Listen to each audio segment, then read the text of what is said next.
Akashvani Adilabad 100.2 FM మనసు నిండా.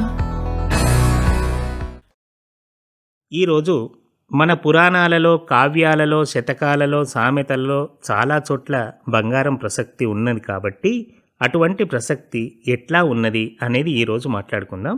భారతంలో ధర్మరాజు రాజసూయ యాగం చేసిన తర్వాత అందరికీ బంగారు విస్తర్లలో భోజనం పెడితే భోంచేసిన తర్వాత ఆ విస్తర్లన్నింటినీ పెంటకుప్ప మీద పారవేసినారట. కర్ణుడు బంగారు కవచకుండలాలతో జన్మించినాడు కదా. పారిజాతాపహరణంలో శ్రీకృష్ణుని తులాభారం సన్నివేశంలో సత్యభామ తన వద్దనున్న బంగారాన్నంతా వేసిన శ్రీకృష్ణుణ్ణి తూచలేకపోయింది. కానీ రుక్మిణి భక్తితో ఒక్క తులసిదళం వేయగానే శ్రీకృష్ణుడున్న త్రాసు కిందికి దిగిపోయింది. భగవంతుడు బంగారానికి లొంగడు, భక్తిభావానికి మాత్రమే లొంగుతాడు అనేది నీతి. ఈ సత్యభామ తండ్రి సత్రాజిత్తు వద్ద శమంతకమణి అని ఒక మణి ఉండేది. అది రోజు 10 బారువుల బంగారం ఇచ్చేదట. చివరికి ఆ శమంతకమణి, ఆ మణితో పాటు సత్యభామ కూడా శ్రీకృష్ణుని హస్తగతమైంది. రామాయణంలో రావణుడు నిర్మించుకున్న లంక బంగారు లంక, దాన్ని సువర్ణ లంక అంటారు. రావణ వధానంతరం శ్రీరాముడు వనవాసంలో ఉన్నాడు కనుక తాను నగర ప్రవేశం చేయనని లక్ష్మణుణ్ణి మాత్రం లంకానగరంలోని విశేషాలను చూసిరమ్మని పంపుతాడు. విభీషణుని పట్టాభిషేక మహోత్సవానికి లక్ష్మణుడు వానర సైన్యంతో ప్రత్యేక అతిథిగా లంకా ప్రవేశం చేస్తాడు. సువర్ణ లంకా దర్శనం తర్వాత బిత్తెరపోయిన లక్ష్మణునికి తమ అయోధ్య నగరం దీని ముందు గడ్డిపోచలాగా కనబడింది. శ్రీరాముని వద్దకు వచ్చి, అన్న, అయోధ్యను భరత శత్రుఘ్నులకు అప్పజెప్పి మనం ఇక్కడనే ఉండిపోదామని అడిగినాడట. అప్పుడు రాముడు చెప్పిన శ్లోకం రామాయణ కావ్యంలోని రత్నం వంటిది. ఇందులో 2వ పాదాన్నే ప్రతివారు ఉదాహరణగా చెప్తారు. జననీ జన్మభూమిచ్చ స్వర్గాదపి గరీయసి. జనని మరియు జన్మభూమి కూడా ఈ 2 స్వర్గం కంటే గొప్పవైనవి. మన జన్మభూమి అయోధ్యనే కాబట్టి మనం అక్కడికే వెళ్ళిపోదామని రాముడు అన్నాడు. ఇక వేమన సుమతి శతకాల్లో పుత్తడి గలవాని పుష్టంబు పుండైన వసుధలోన చాలా వార్తకెక్కు, పేదవాని ఇంట్ల పెండ్లైన ఎరుగరు అని బాధపడుతున్నాడు వేమన. పుత్తడి అంటే బంగారం. కనకపు సింహాసనమున శునకము కూర్చుండబెట్టి శుభలగ్నమునన్ దొనరగ పట్టము గట్టిన వెనకటి గుణమేనవాను వినరా సుమతి. కనకమన్నా బంగారమే. బంగారు సింహాసనం మీద కూర్చోబెట్టినా కుక్క తన గుణాన్ని మార్చుకోదట. అంటే అపాత్రదానం చేయరాదు అనేది ధ్వని. మనిషికి ఎంత బంగారమున్నా తినడానికి పనికిరాదు కదా. అందుకే చీకటికి సింగారం, ఆకలికి బంగారం అన్నారు. ఆకలైతే లేదా అవసరమైతే బంగారాన్ని అమ్మి లేదా తాకట్టు పెట్టి తినవచ్చు. తినడానికైతే పర్వాలేదు, కానీ తాగడానికి భార్య పుస్తలమ్మే ప్రబుద్ధులున్నారు. ఏం చేస్తాం మరి. లక్షాధికారైన లవణమన్నమే గాని మెరుగు బంగారంబు మింగబోడు అన్నాడు ధర్మపురి శేషప్ప కవి. ఎంత బంగారు పల్లెమైనా గోడ ఆధారం లేకుండా నిలబడలేదన్నది సామెత. కులము గల్గువాడు గోత్రంబు గలవాడు విద్య చేత విర్ర వీగువాడు పసిడి గలుగువాని బానిస కొడుకురా అన్నాడు వేమన. పసిడి అంటే బంగారం. కులగోత్రాల్లో గొప్పవాడైనా ఎంతటి విద్యావంతుడైనా ధనవంతుని ముందు చేయి చాపవలసిన వాడే. కలియుగ వైకుంఠుడే కుబేరుని ముందు చేయి చాపగా మనదో లెక్క. ఆదిశంకరాచార్యులు భిక్షాటన చేస్తూ ఒక ఇంటి ముందు నిలిచి భవతీ భిక్షాందేహి అన్నాడట. ఆ ఇంటి ఇల్లాలు బీద పరిస్థితుల్లో ఉన్నందున చాలా బాధపడుతూ సిగ్గుపడుతూ, అయ్యా, నా వద్ద ఈ ఉసిరికాయ తప్ప మరేమీ లేదు, నన్ను క్షమించి ఈ ఉసిరికాయను స్వీకరించమని వేడుకున్నది. ఆమె పరిస్థితిని చూసిన శంకరాచార్యుల వారి హృదయం ద్రవించిపోయి వారి నోటి నుండి ఆశువుగా లక్ష్మీ స్తోత్రం బయలువెడిలింది. వెంటనే ఆ పూరి గుడిసెలో బంగారు ఉసిరికాయల వర్షం కురిసిందట. ఆమె దారిద్ర్యం రూపుమాసిపోయింది. బంగారు ఉసిరికాయలు ధారలుగా కురిసినాయి కనుక ఆ స్తోత్రాన్ని కనకదారా స్తోత్రం అన్నారు.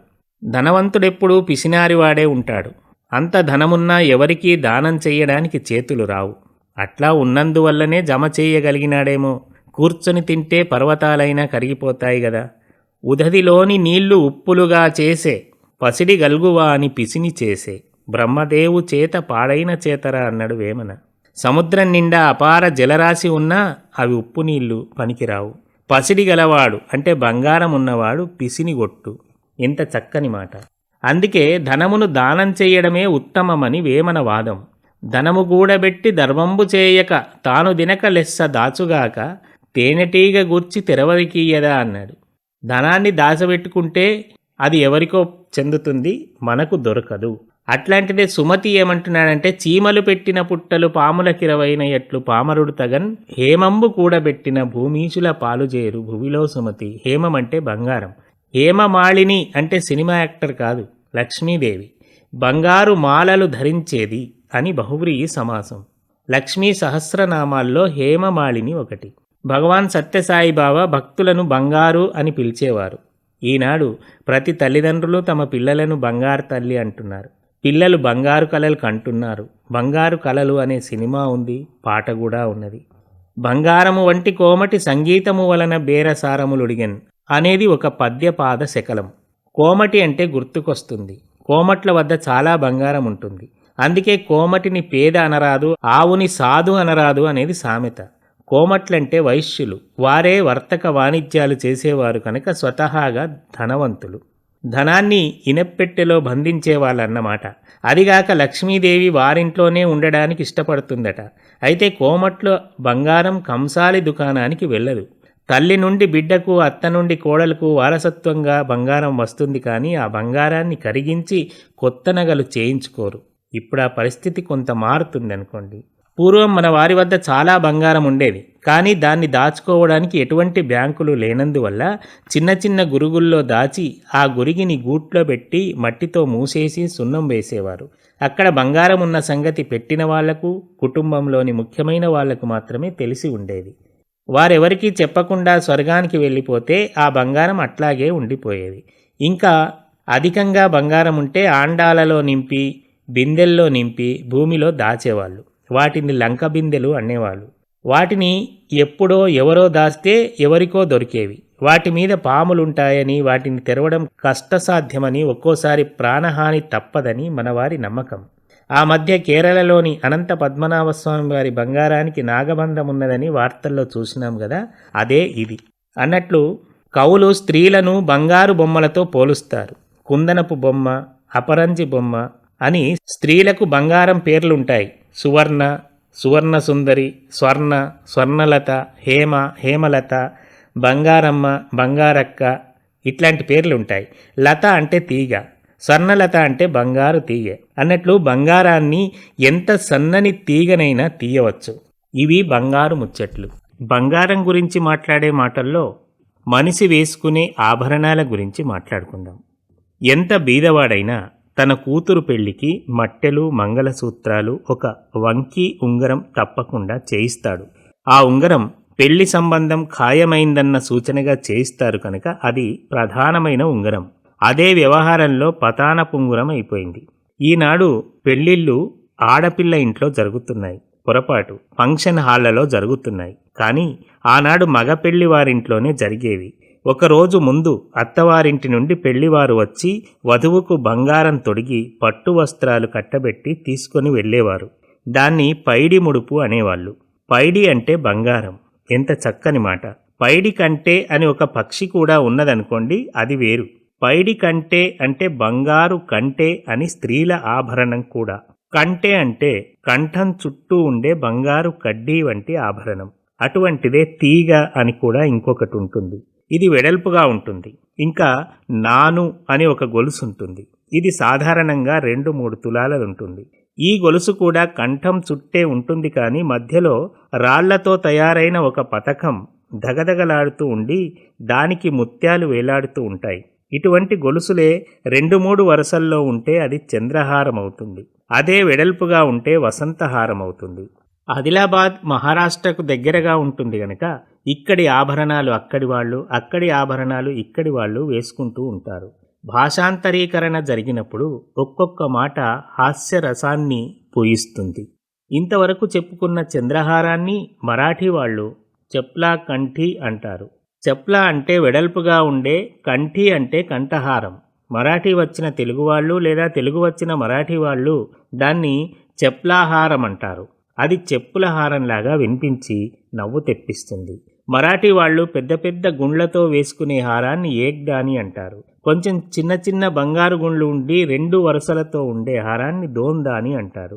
ఏక్దాని, దోందాని, ఇంకా బంగారు తీగలో చుట్టిన నల్లపూసల గొలుసు, కాళీపోత్, చెవులకు ముత్యాలు చుట్టిన కమ్మలు, ముక్కుకు ముత్యాల పోగుతో దర్శనమిచ్చే మరాఠీ స్త్రీలు విలక్షణంగా కనపడతారు. వారు వేసుకునే హారాలను పైకి కనబడే విధంగా వేసుకుంటే తెలంగాణ స్త్రీలు కొంగుచాటున బంగారాన్ని దాచుకుంటారు. మరాఠీ వాళ్ళు ముక్కుకు ధరించే ముత్యాల పోగు పూణే వారి ప్రత్యేకం కనుక దాన్ని పూణే షాహీ నత్ అంటారు. తెలంగాణ స్త్రీలు సాధారణంగా ధరించే ఆభరణాల్లో గుండ్ల పేరు ఒకటి. దీన్ని కుతికట్టు అంటారు. కుత్తుక అంటే కంఠం. కంఠంలో వచ్చే వ్యాధిని కుతికెలంటారు. కుత్తికకు కట్టే కట్టు గనక అది కుతికట్టు అయింది. ఈ కుతికట్టు కాకుండా ఇంకా కొందరు సౌకుల పేరని బంగారు బిళ్ళల మధ్య నల్లపూసలు 3 వరుసలుండేట్లుగా చేసుకుంటారు. ఇక్కడ పేరు అంటే గొలుసు అని అర్థం చేసుకోవాలి, నామం కాదు. ఆదిలాబాదు స్త్రీల చెవులకు పడిగలుంటాయి. పాము పడిగ వంటి మెలికలు తిరిగిన బంగారు తీగలు. చెవులు తెగిపోయినా ఇవి బయటికి రావు. వీటిని తొడగాలన్నా తీయాలన్నా స్వర్ణకారుడు రావాల్సిందే. భైంసా నిర్మల్ వైపు స్త్రీలు చిన్న చిన్న ముత్యాలతో కూర్చిన బంగారు ఆభరణాలు చెవుల చుట్టూ చుట్టుకుంటారు. వారిని చూడగానే వీళ్ళు భైంసా, ముదోల్, నిర్మల్ వాళ్ళని ఇట్లానే తెలిసిపోతుంది. ఇక చేతులకు బంగారు గాజులైతే ఎవరైనా వేసుకుంటారు. మరాఠీ స్త్రీలకు వెడల్పాటి గాజులుంటాయి. వాటిని పాట్లీలు అంటారు. అవి పలచగా ఒత్తినట్లుంటాయి గనక పాట్లీలు. తెలుగులో వాటిని ఒత్తులు అంటారు. స్త్రీల చెవులకు పోగులుంటాయి. తల ఊపినప్పుడల్లా పోగులు ఊగుతాయి. తలకాయ ఓంగ చెవుల పోగుల కేడ్చిందనే సామెత కూడా ఉన్నది. ఆకాశవాణి ఆదిలాబాద్ 100.2 FM మనస్సు నిండా.